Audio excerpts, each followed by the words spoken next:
तो हम लोग एप्लीकेशन ऑफ हेनरीज लॉ देख रहे हैं, जिसमें पहला एप्लीकेशन आपको क्या बताएं कि कोल्ड ड्रिंक वाला एप्लीकेशन बताएं, जिसमें कार्बन डाइऑक्साइड घुला हुआ रहता है हाई प्रेशर पे, और जैसे ढक्कन खोलते हैं प्रेशर लो होता है तो बाहर निकलता है। हेनरी लॉ क्या बोला था कि जितना ज़्यादा प्रेशर होगा उतना ज़्यादा गैस घुलेगा किसी लिक्विड में।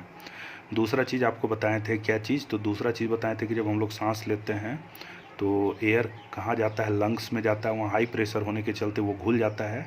और जब वहीं हेमोग्लोबिन घुला हुआ है, जिसमें एयर घुला हुआ है, तो कई बार लगता है दिमाग में सांस लिए बस एयर घुस गया हम लोग का, कहाँ तक, सेल तक, तो सेल तक एयर सीधा नहीं जाता है, वो हेमोग्लोबिन में घुल के जाता है, ये दिमाग में रखना है।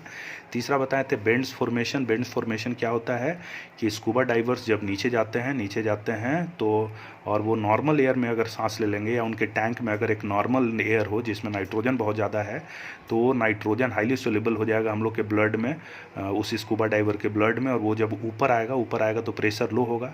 प्रेशर लो, नीचे जितनी गहराई में जाते हैं प्रेशर ज़्यादा होता है, ऊपर जाते हैं प्रेशर लो होता है, तो ऊपर में प्रेशर लो है। प्रेशर लो होने के चलते जो घुला हुआ नाइट्रोजन था वो बाहर आता है बबल के फॉर्म में, जिससे बेंट फॉर्म होता है और काफ़ी पेनफुल होता है, कई बार डेथ भी हो सकता है।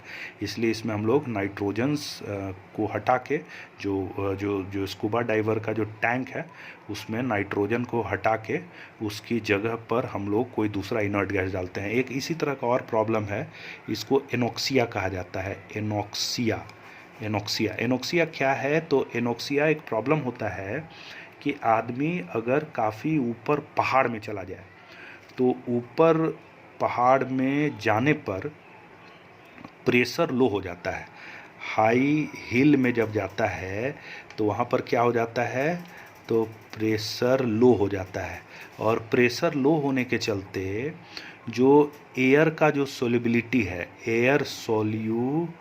एयर सोल्यूबिलिटी क्या हो जाता है इन ब्लड लो हो जाता है। क्यों, अभी आपको बताएं कि हेनरी का नियम कह क्या रहा है कि प्रेशर जितना अधिक होगा वो गैस उतना ज़्यादा सोल्यूबल होगा किसी लिक्विड में।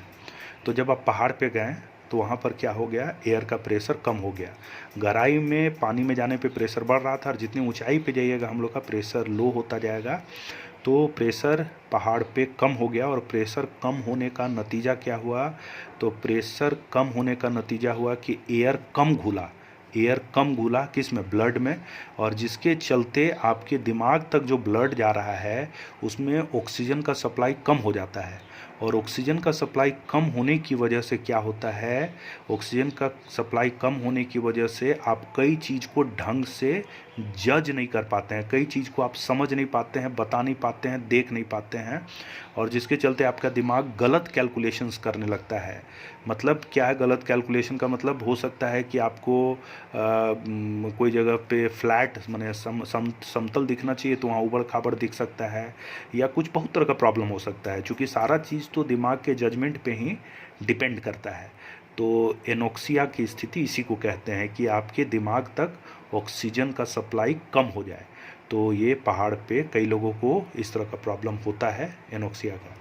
तो यहाँ तक था क्या चीज़ हम लोग का, हेनरी का लॉ। आज थोड़ा कम ही पढ़ते हैं हम लोग, कल के क्लास में फिर आपको राउल्ट्स लॉ पढ़ाएंगे, वहाँ से ज़्यादा इम्पोर्टेंट एप्लीकेशन होगा, क्योंकि हेनरीज लॉ छोटा सेक्शन है, यहाँ से क्वेश्चंस आमतौर पे कम रहता है, ठीक है ना, बहुत कम क्वेश्चन यहाँ से पूछा जाता है, एक दो बार कभी कभी रहता है, बट आपको जानना है अभी सब कुछ। इसका इंटेक्स्ट क्वेश्चन देखिएगा, एक क्वेश्चन आपको बताए हैं इंटेक्स्ट वाला, और एक क्वेश्चन छोड़े हैं, तो उस इंटेक्स्ट क्वेश्चन को बना लीजिएगा, और एक एग्जाम्पल भी होगा उसको भी बना लीजिएगा।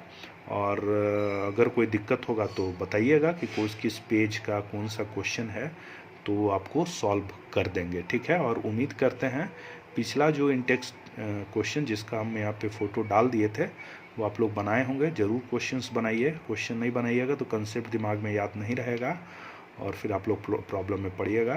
तो कल का क्लास से फिर हम लोग राउल्ट लॉ शुरू करेंगे, लिक्विड सोल्यूशन का केस, मतलब सॉल्यूट भी लिक्विड है और सॉल्वेंट भी लिक्विड है। चलिए, थैंक यू।